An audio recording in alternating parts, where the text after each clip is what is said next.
Hello, I'm ArchieLuxury and welcome to the program Fuckers. I'm ArchieLuxury, the contented collector, fuckers. That's right!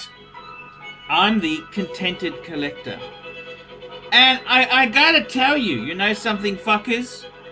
Your happiness, I'm a very materialistic person.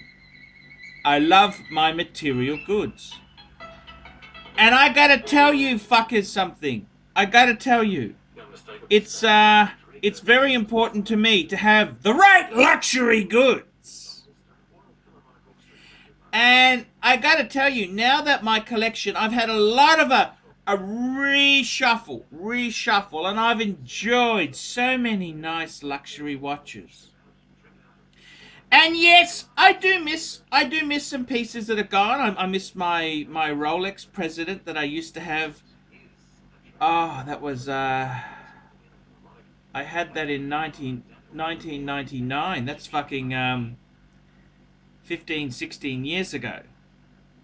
I miss that watch. I miss my two Pateks, the Calatrava and the annual calendar. I do miss them. But I've also got a sense of accomplishment and satisfaction. And this only comes by having the well-balanced collection. Let me explain, fuckers! Let me explain. I'm quite happy with some of the developments that have happened. And, you know, I'll show you, okay? For starters, I had a huge Rolex reshuffle, and Rolex has been a very dear brand to me. Dear, as in, you know, means a lot to me. My first decent luxury watch was a Rolex Explorer 1. So the Explorer and Rolex are two very precious things, and I think I've got the sweet spot in Explorers. I've got a late, this is a 2004, it's an Explorer 2 Polar. I love a Polar Explorer. It's got the solid end links. It's got the solid end links here. You know, it hasn't got the rattly fucking bracelet. It's not the rattly bracelet. It's got the lume dial. And I just think it's absolutely gorgeous. So that's my, you know, I could wear that every fucking day for the rest of my life. I love that watch. Explorer 2. It means a lot to me because I'll tell you why this watch is significant. One, I love the Rolex brand. Two, my first Rolex was an Explorer 1. So this is the Explorer 2, which is what I really would have bought if I could afford, you know, a more complicated watch at the time. Even though the Explorer 1's technically worth more, let's throw that to the side. This is what I've always loved. And when the shit hit the fan 20 years ago, I had a President, an 18238, a date steel sub, a 16610, Explorer 2 Polar, and I had a 16013 Datejust in two-tone. The last watch I sold off was the Polar. That's the one that, yes, the date, of course, that's the one, you know, that was my dream piece. But for everyday use, it was the Explorer 2 Polar. So I'm very, very happy to have that little fucker in my possession there. Love it to bits. It's set to my dream destination, Bangers. It's set to Bangers time. And it's on a steel bracelet. It's very, very usable, durable. I can swim with this fucking thing. I can do everything I want with it. It's my GMT watch. I can wear it with a suit because it's got a white dial. You can get away with it. You know, it's just a cool piece. And I love it. And, you know, I've always, when I was really a Rolex man for a long time. And, you know, I always wanted the perfect collection in Rolex was a sub and a GMT watch, the Explorer 2. That was my opinion. And now what I've done is, very interestingly, I sold off my no date sub, which I love, but it was duplication, and it's made me realize I'm actually keeping the blue two-tone. So, what? The blue solid gold, fucker.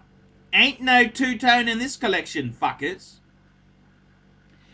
And I absolutely adore this piece here. It's just, you know, it's brash, it's everything. It's obnoxious. I just adore this piece.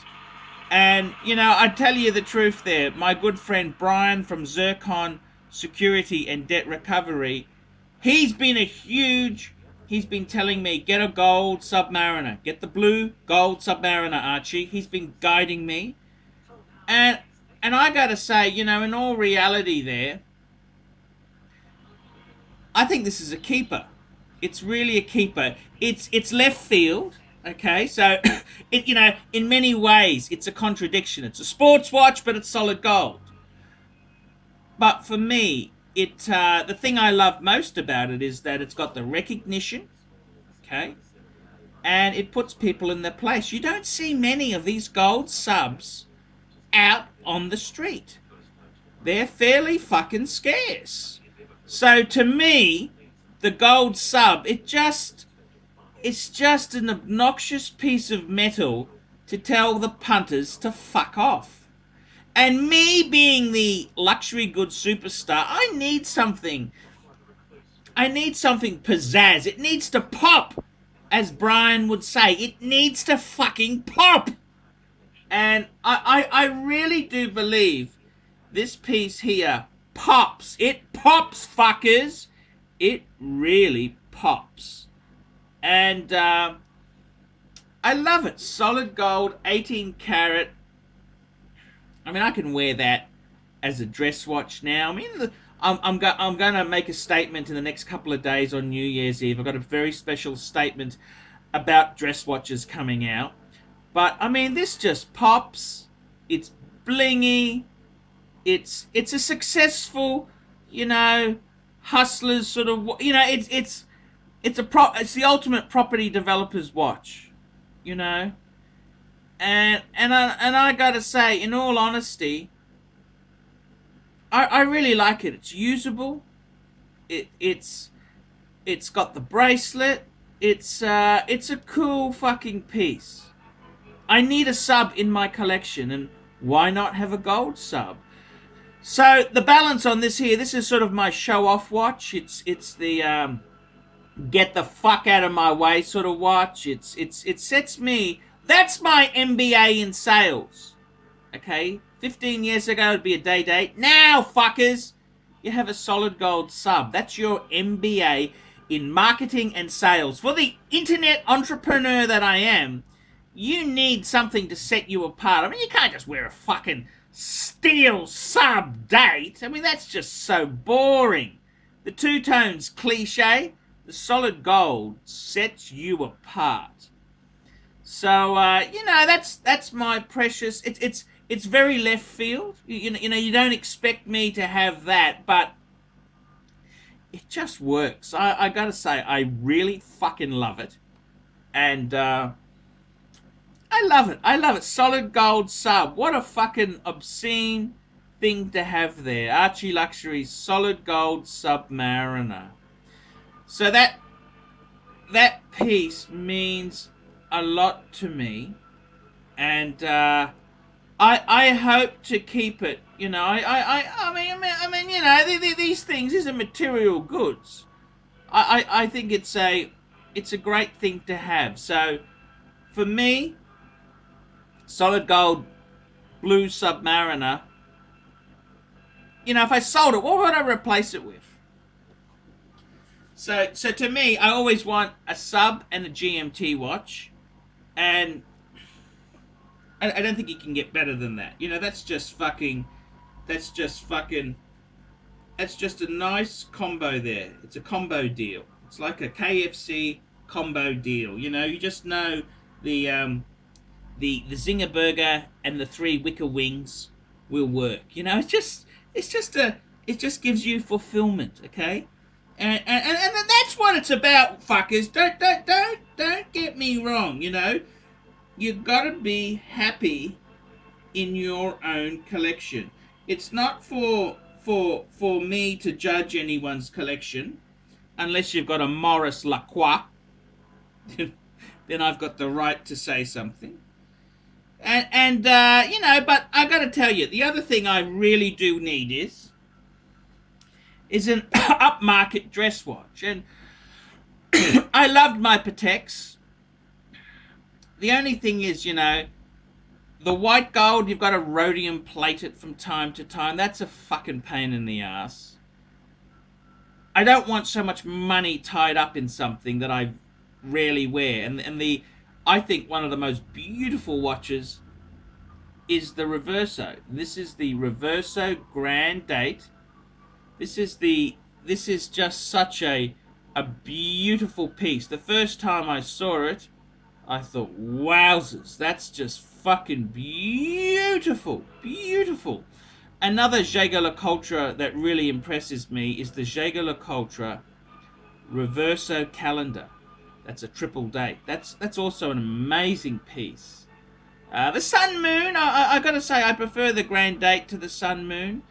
And I mean, just to have this piece here, just how it swivels, and you know, you've got that beautiful movement there, just to see and behold. I mean, that's quality watchmaking at its finest. Yes, I had the Tribute. I love the Tribute, but less is more, Archie. You can only, you know, I mean, I'm just trying to cut down. I want to reduce my debt to nothing. I don't want any consumer credit. And I thought, you know, Arch, get rid of the fucking Tribute, reduce some debt, and enjoy what you've got. So, to me, the Reverso Grand Date is just superb, absolutely stunning, superb watch, and it just makes me it makes me happy. It pops. It's steel. I really love the Reverso in steel. Not to take anything away from Greg Kinder's amazing rose gold Reverso, but you know, for me, I love it in steel. I'm not conformist, you know, and I think it just works as a watch. I think the Grand Date works as a steel watch there. I've got it on the black. This is an original Jaeger-LeCoultre strap, and I've got the deployant Reverso buckle on it. And I gotta tell you, fuckers, I mean, does it get better than that? Does it get better? You know, I think that's fine. That's the base covered, fuckers. That is the base covered. Yes, I love my Calatrava. I loved it. But fuckers, it's time to move on. You got to move forward, fuckers. And that leaves me to talk about the final piece in my 4-piece collection. The final piece, fuckers. Yes. The final piece. And this is actually my Breguet Type 20. And, you know, I got to tell you, I had one and I sold it. And then I realized the mistake and I bought this one. This one's the Ehrenvale. It doesn't have the date. The other piece I had before, which was the Transatlantic, it has the date. Whereas this piece here doesn't have the date at 6. And I think, you know, in all honesty, if I had my time again, I think I'd possibly prefer the Ehrenvale. I mean, it's just a minor. It's a bee's dick. They're both gorgeous. They're both gorgeous pieces. I'm glad to have the Breguet. That was the first chronograph I saw, which I thought, wow, that's a gorgeous chronograph. I never really it took me a while to get into the Omega chronograph thing and the Breitling chronograph thing. It took a while. This was the watch that sparked my interest in chronographs. And I mean, fuck, chronographs now, I love them. Absolutely love chronographs. Such a useful thing there. Whether you're going to a brothel or you're timing a steak on the barbecue, it's so useful. And particularly with the flyback, you don't have to stop it and then start it. It's just so useful. I just think it's a cool thing. Flyback chronograph is just so fucking cool. And Breguet itself there, it's just such a cool brand. It's a really cool brand, and I love it. I love Breguet. I think Breguet has got a lot of, that, in my opinion, I think there are a lot of bang per buck on the secondary market. Yes, fuckers, they plummet like a stone. Don't buy one new. Fuck no. You'd certainly be fucking resenting that. But on the secondary market, fuckers, they're actually quite good. And you won't lose too much. If you buy one second hand, you're not going to lose much. Now, fuckers, it's very interesting. The well-balanced collection. I love to have the balance. I just feel so content and happy. I'm happy, fuckers! I'm happy. And I suppose, what would I want next? Well, I'm not craving anything.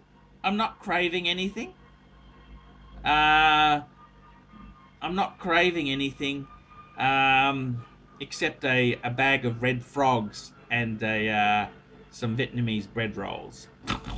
Yeah, I got to go back on that diet again. It's just got to cut those carbs, Archie. But in all honesty, to you there, I have to say that having the well-balanced collection I've got, the only things I'd add is possibly a really cool. I think for me, I don't want it have to be Holy Trinity. I don't want AP. I've been burnt with APs. It'd be either a Vacheron or a Patek in a precious metal. Probably rose or yellow gold.